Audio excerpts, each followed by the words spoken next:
Hello everybody. Hi, how are we all? So today I thought we'd do a slimline card. I haven't had a chance to make a proper full one up, but I've got a sample. And so I thought we'd do a slimline shutter card, because I've had a few people asking about slimline cards. And this could be made bigger to be A5 for those who like A5 cards. So this is my sample, so obviously I'm going to put something on the front. This is just a sample card, this is not actually fully done. This is like my prototype to make sure it works. And then you open it up and you've got that in the middle. Now, I got this idea from Pinterest. So I saw it on mariascraftingcorner.com. This is who I saw, and this is the one I saw. mariascraftingcorner.com. It's her blog. I saw it on and I thought, oh, that's quite nice. Hers is slightly different sizes. I didn't use her size. I just looked at it, used my slimline, and then figured out the inside measurements and just made one up. And it seems to work. And then obviously you've got space on the back to write. So that is the card we're doing today. So obviously we're going to be using the good old Rose Garden papers. So you're going to start with a base card, and if you've already got a slimline you can use that, but my base card measures 8.5 by 8.25, and along the 8.5 inch edge you're just going to score halfway at 4.25. So here we go, mine's already pre-scored, so 4.25, there you go, and you're just going to fold that in half like that. And then I've cut out a matte and a pattern for the front and a matte and white for the back, but we'll do that in a minute. Let's do our scoring first. So that's your base piece.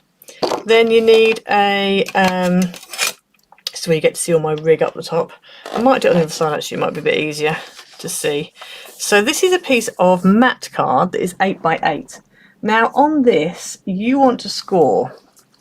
Now the problem is with this is that on my prototype I just scored straight down, but because there are some bits you don't really want scored and on a mirror it's really going to show, I'm going to do it exactly as it needs to be done, not the quick easy version. So you're going to score at 2 inches. I'm going to go over that, and at 4 inches, and at 6 inches. Now what you want to do next is you want to score at 1 and at 7, but only at 2 places on the card. So I'm going to score at 1 and I'm going to go 2 inches down, and I know you can put the ruler in and whatever, but what I'm going to do is I'm going to measure it. So I'm actually going to measure along here. I'm going to do it exactly. So we're going to mark at 2 inches, at 4 inches, and at 6 inches. And then we're going to do the same on this score line here. So we're going to measure at 2 inches, 4 inches, and at 6 inches. And then what we want to do, and I'm going to stand up so I can actually see a bit more. I'm going to score, so this is going to be my bottom section, but I'm going to do it here anyway just because it's easier. I'm going to score down and I'm going to stop as soon as I get to that mark. Got a little bit past, but that's fine. You can do the same at 7 inches. Score down until you get to that mark. Now what we want to do is you want to do it here as well. So what I think I'm going to do, because I need to know where my ridge is, I'm just going to come in here. It might be better to do it on a board actually. I'm just going to measure 1 inch in. So if you've got a piece of a normal card, you wouldn't have to faff around like this. And when I did my sample, I didn't faff around like this. So it's going to be here. So wherever that is, and you're going to score straight down until you get to the next mark. Like that. So that's from your 4 inch to your 6 inch. And the same here. Let's get that all in. And then let's see if we can find a little groove, which should be here. Oh no, see, this is the problem. Is that it there? Yeah, that's it there. Where am I stopping? Can't see. Stopping there. Okay, like that. And then what we're going to do is we're going to cut So if I'm lining up these little marks here because I know they're accurate, and we're going to cut from that first 1 inch score line up to the 7 inch score line.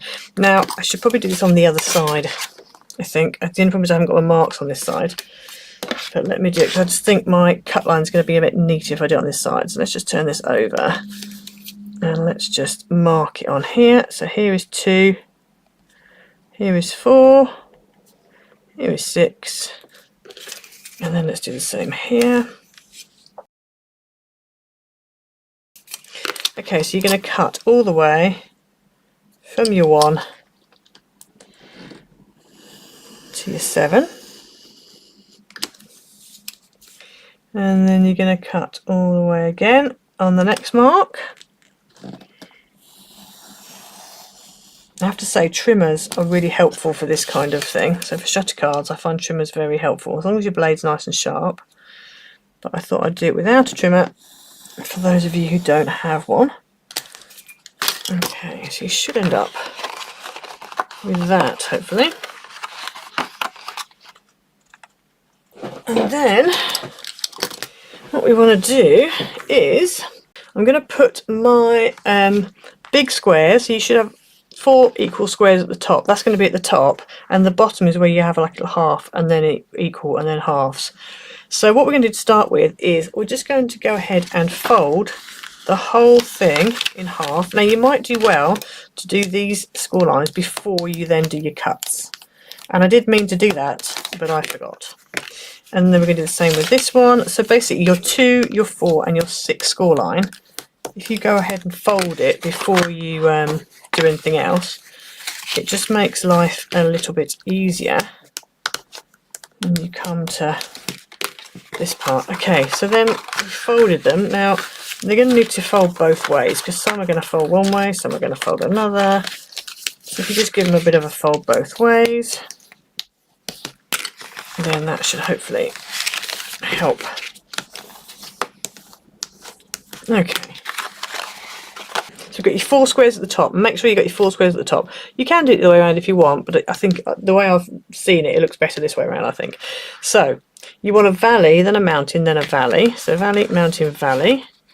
Then here you want a valley, mountain, valley, mountain, valley. So you always start with a valley, valley, mountain. Don't worry if they sort of ping themselves back again. We can have a bit of a play with it in a minute, but just if you can just start by. So that is kind of like that for the moment. And this one is going to do the same again, so that's going to be the same as the top, and this one's the same as that one.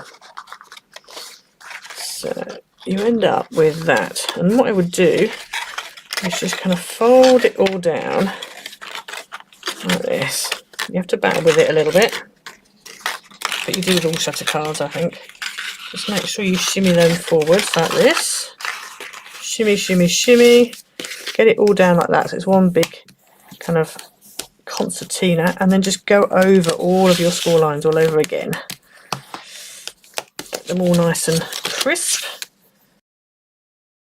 And then you end up with that, and that's the internal workings of your card. And you probably, it's a bit difficult to see, you can sort of see it, but you can see how cool that looks. So from the top, that's what it looks like.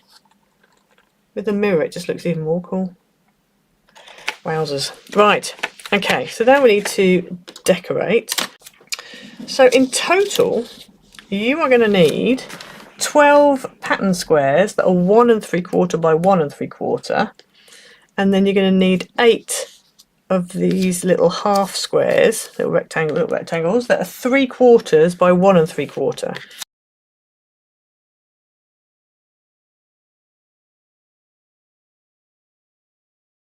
So that's basically it decorated up. So if you want to do more than 2 patterns, you could. So I'm going to go ahead now and start sticking these down.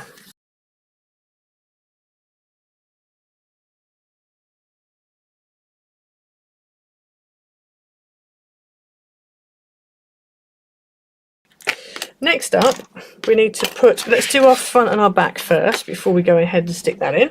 So you've got 2 mats that are 4 by 8, and then one piece of pattern paper that is 3 3/4 by 7 3/4, and one piece of white that's 3 3/4 by 7 3/4.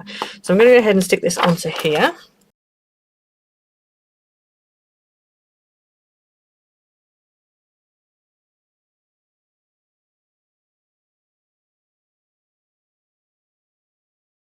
And then on the back, you've got your white piece. So let's stick that down.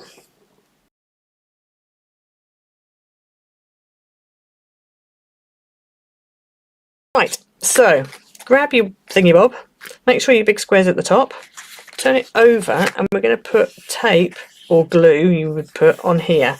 Now I would really like to use glue, but this is mirror card and I do not fancy my chances. So I'm going to go with red tape. So you want to put it just literally on all that flat area.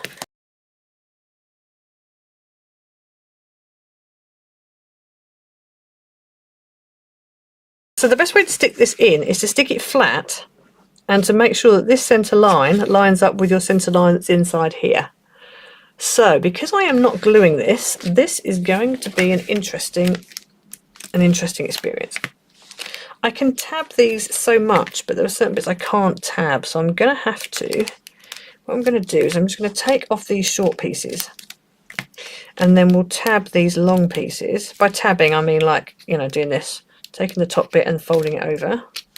So I'm going to do that there like that, and then I'm going to grab the whole lot, I'm going to put it down, and I'm going to make sure it's level top and bottom, and I'm going to press down on this left hand side, get that into position. As soon as the left hand side looks good and isn't going to move anywhere, I need to move it up a tiny bit like that, yeah, then I can then press down this side and stick that side down like that, and then we need to do the same on this side.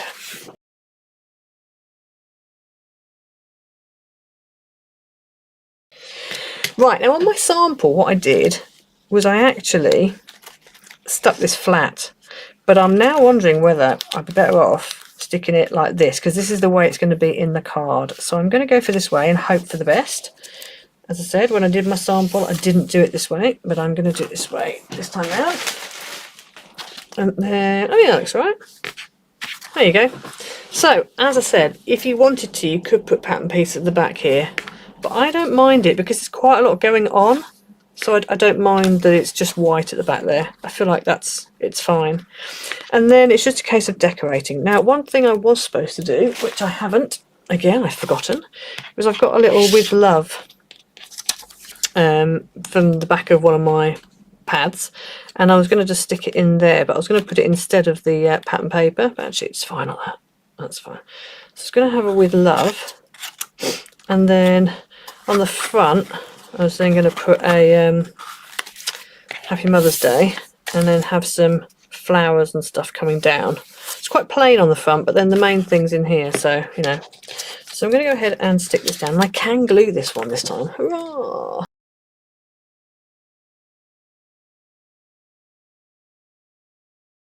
Oh, it's just quite chunky there on the top. That's all you have to bear in mind. It's not too bad because you haven't got mats and layers. Obviously this is your mat, and then everything else is patterns. I think Maria had got patterns and mats on hers, but I was like, that's too long. But as well, because she's done quite small borders, so yeah.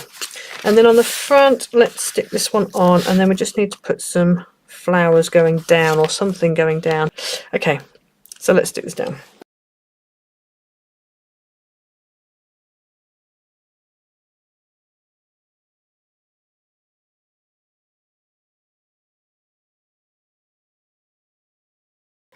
There we go. There's your finished card. So that's what it looks like on the front. And then you open it up and you've got that. Now, obviously the inside I haven't got a great deal of much, you know, like I've only got with love and that's it. You could, if you use plainer papers, maybe have some more things on there. But I don't want to go too overboard because these are quite busy. So, yeah, if you use plainer papers, then you probably get somewhere, you know. So there you go. There's your finished card. Yeah, and I'll see you all again next week. Okay, everyone. Bye.